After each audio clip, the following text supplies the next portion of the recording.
Hi viewers, ప్రస్తుతం అయితే మనం హైదరాబాద్లో ఉన్నటువంటి ధర్నా చౌక్లో ఉన్నాం. ఇక్కడ వికలాంగులు రీలే నిరాహార దీక్షలు చేస్తూ ఉన్నారు. వారు ఏ సమస్యల మీద ఇక్కడ చేస్తున్నారో వారిని అడిగి తెలుసుకుందాం. నమస్తే, చెప్పండి, ఏ సమస్య మీద ఇక్కడ చేస్తున్నారు? ఇక్కడ తెలంగాణ రాష్ట్ర ప్రభుత్వం వచ్చి 2.5 సంవత్సరాలు అవుతుంది. ఇక కూడా వికలాంగుల పెన్షన్ పెంచుతాం, వికలాంగుల ప్రత్యేక శాఖ ఏర్పాటు చేస్తాం. మీకు గత 5 సంవత్సరాల నుంచి జీవో వచ్చినా కానీ వికలాంగుల సంక్షేమ శాఖను మహిళల సంక్షేమ శాఖలో కలిపి ఇప్పటి వరకు కూడా పెన్షన్, ఉద్యోగము, ఉపాధి మా శాఖలో రాష్ట్రంలో 33 జిల్లాలకు ఎంప్లాయీస్ అయ్యా.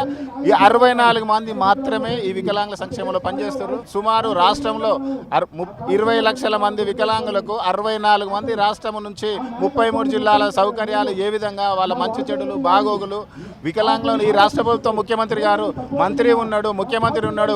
వికలాంగుల చట్టం వచ్చి 8 సంవత్సరాలు అవుతున్నా 3 సంవత్సరాలు కాంగ్రెస్ ప్రభుత్వం నిమ్మకినెక్కినట్టు ఒక కమిటీ లేదు, వికలాంగులకు డబుల్ బెడ్రూమ్ లేదు, అన్ని రకాల ఆత్మశోభకు గురి చేస్తుంది. ఎవరయ్యా అంటే తెలంగాణ రాష్ట్రంలో వచ్చిన కాంగ్రెస్ ప్రభుత్వము. దీనికి పూర్తి బాధ్యత ముఖ్యమంత్రి గారు, మంత్రి గారు, చైర్మన్ గారు వహించాలి. ఇక్కడ 20 లక్షల మందికి 33 జిల్లాలలో 64 మంది మాత్రం పనిచేస్తున్నారంటే మా సంక్షేమం మీద ఎంత పేరుందో, ఏ తల్లి చవితి తల్లి ప్రేమ ఎట్లా చూపిస్తుందో వికలాంగులను, ఆ వికలాంగుల మీద ప్రభుత్వం చూపిస్తున్న ఈ నిరంకుశ వైఖరిని సందర్భంగానే ఈరోజు మార్చి 25 ఇందిరా పార్క్ దగ్గర రిలే నిరాహార దీక్ష చేస్తున్నాము. దీనికి ప్రొఫెషనల్ కోదండరామ్ గారు వచ్చి ప్రారంభించారు. మరియు బీజేపీ రాష్ట్ర అధ్యక్షుడు రామచంద్ర వస్తుండు, ప్రతిపక్ష నేత అసెంబ్లీ కేటీఆర్ గారు, భారత వర్కింగ్ కమిటీ కేటీఆర్ గారు వస్తున్నారు.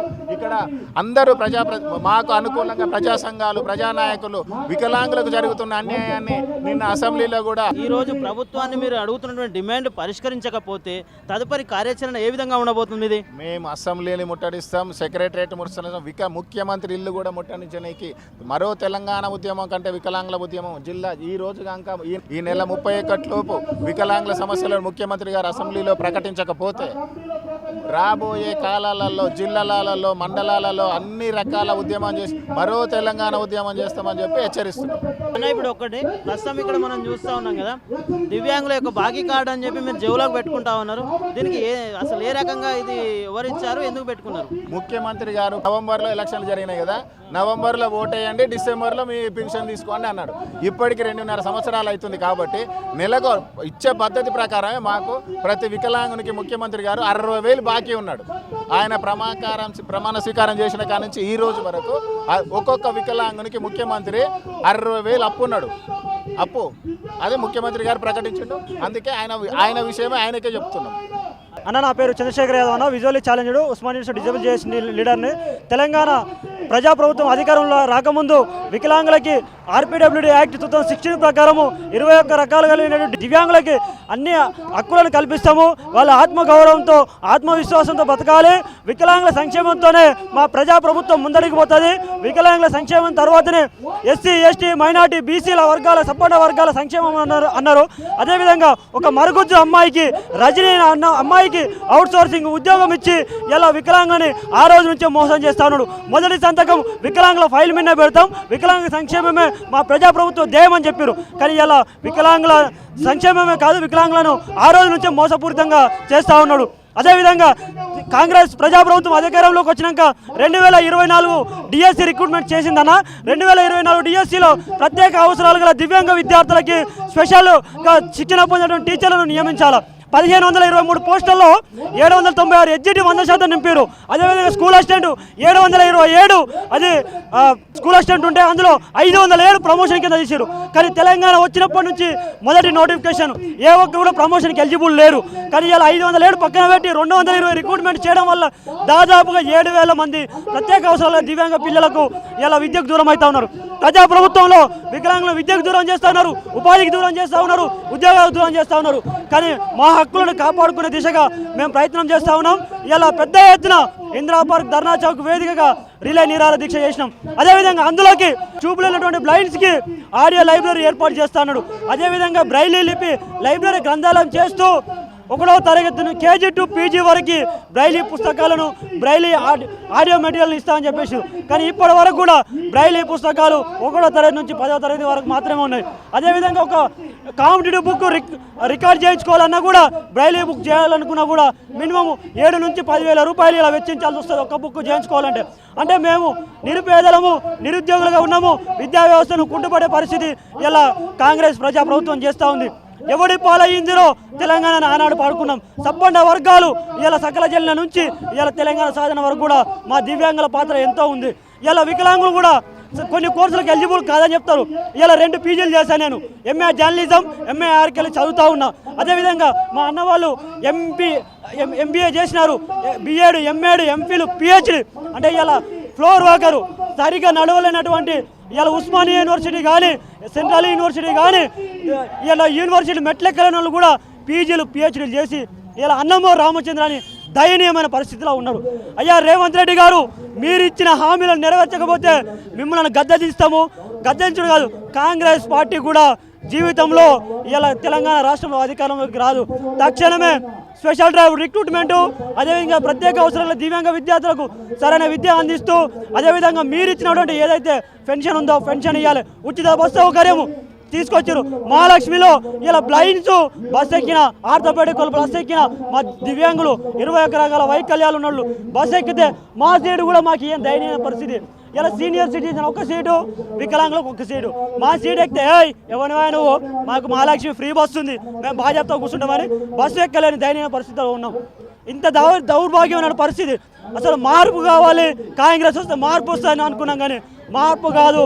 ఇలా సబ్బండ వర్గాన్ని నిండా ముంచిండు, చేయిత చెత్తలో కలిపిండు, విద్యా భరోసా గంగలా కలిపిండు. ఇలా ప్రతి ఒక్కరి చూసుకున్నా కూడా చాలా ఇక్కడ చూసుకున్నట్టయితే 3 బడ్జెట్లు జరిగినాయన్న.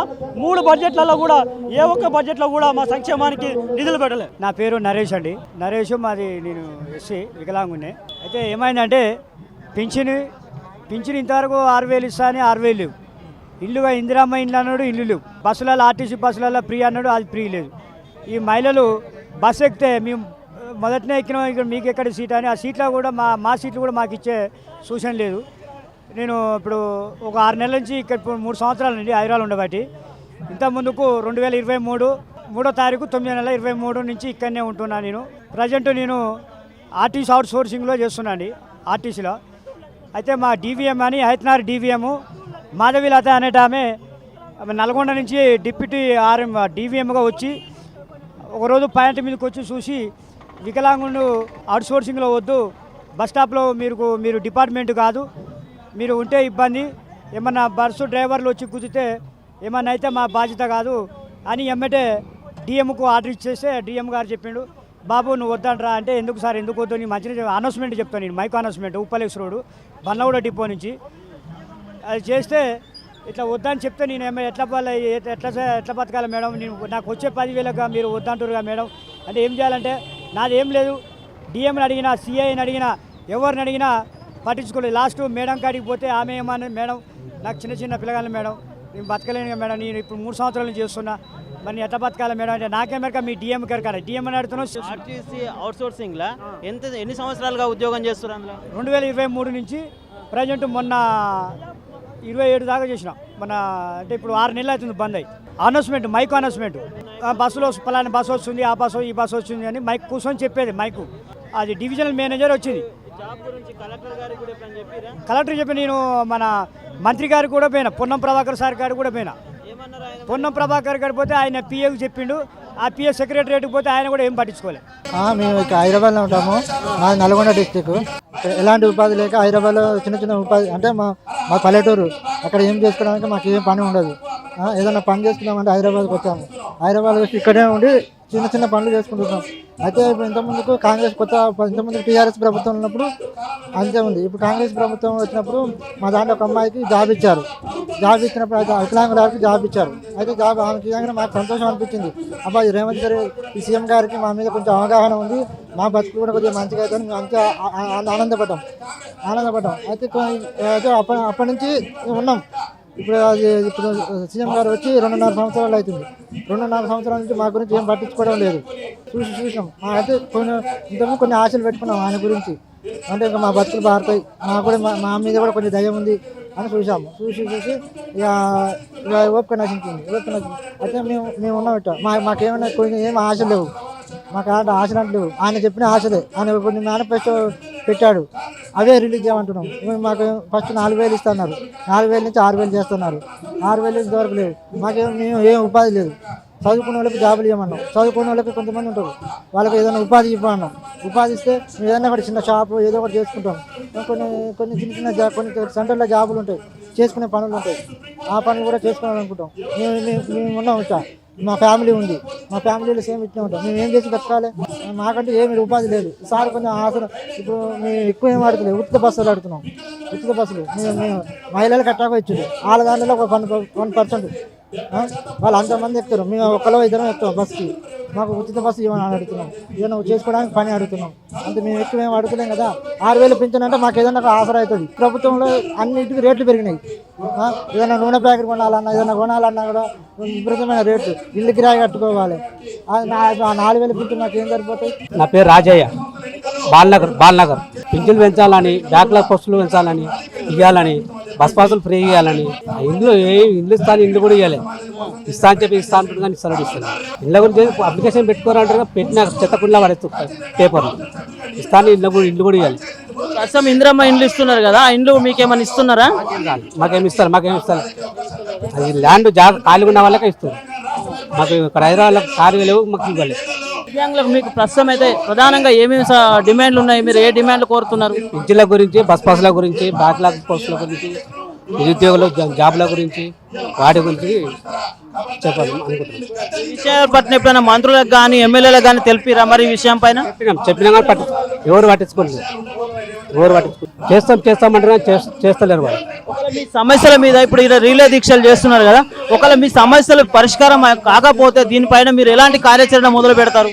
రేపు అసెంబ్లీకి ముట్టడి చేస్తాం. వికలాంగుల యొక్క హక్కుల కోసం ఈ రోజు రీలే నిరాహార దీక్షలు ఇక్కడ చేస్తా ఉన్నారు. దానికి సంబంధించి అన్ని జిల్లాల నుంచి కూడా ఇక్కడికి వికలాంగుల సంఘం నుంచి చాలా మంది కూడా రావడం జరిగింది. వారికి సంబంధించిన ప్రధానమైనటువంటి సమస్యలు, వాళ్ళకి రావాల్సినటువంటి దివ్యాంగులకు ఇచ్చినటువంటి హామీలన్నీ కూడా అమలు చేయాలని చెప్పేసి వారు కోరుతూ ఉన్నారు. అదేవిధంగా 4,000 పెన్షన్ నుంచి కూడా వాళ్ళకి 6,000 రూపాయల పెన్షన్ ఇస్తామని చెప్పి ఇక్కడ ఉన్నటువంటి ప్రభుత్వం తెలియజేయడం జరిగింది. కానీ పెన్షన్ కూడా పెంచట్లేదని చెప్పి వారు ఆవేదన వ్యక్తం చేసిన పలుమార్లు ఎమ్మెల్యేలకు, మంత్రులకు, ఎవరికి అందరికీ కూడా మేము వినతి పత్రాలు ఇస్తున్నాము, అయినప్పటికీ కూడా ప్రభుత్వం మా పైన దయ చూపట్లేదని చెప్పి వారు ఆవేదన వ్యక్తం చేస్తూ ఉన్నారు. వాళ్ళకు రావాల్సినటువంటి ప్రధానంగా అన్ని డిమాండ్లను కూడా ఎన్నికల మేనిఫెస్టోలో దివ్యాంగులకు సంబంధించినటువంటి హామీలు ఏవైతే ఇచ్చారో ఆ హామీలన్నీ కూడా అమలు చేసేంత వరకు మా పోరాటం ఉధృతంగా కొనసాగుతుందని చెప్పి వారు తెలియజేస్తూ ఉన్నారు. వీడియో జర్నలిస్ట్ పరశురామ్తో reporter Shyam Prasad. Please subscribe to the channel and download the Politicos app from the links in the description.